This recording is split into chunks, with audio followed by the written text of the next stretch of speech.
Hi and welcome to Granddaddy's Kitchen. Today we're going to be doing a simple Thai curry mussel dish. Let's go with the ingredients. We have some fresh mussels, fresh chili, lemongrass, coconut milk, fresh lime, lots of coriander, ginger and garlic paste. We have a lovely hot pan. We're going to put the mussels in.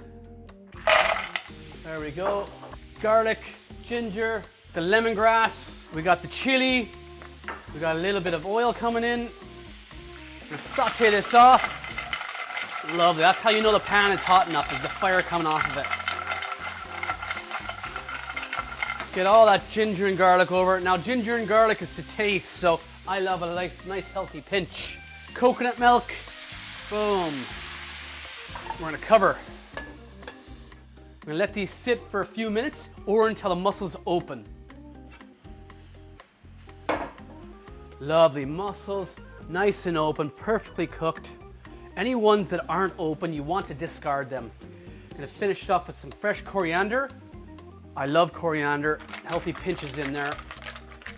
If you want to add an extra step to this, to get your carbs in there, you'd have a bowl of rice ready, or even a bowl of pasta ready for that matter.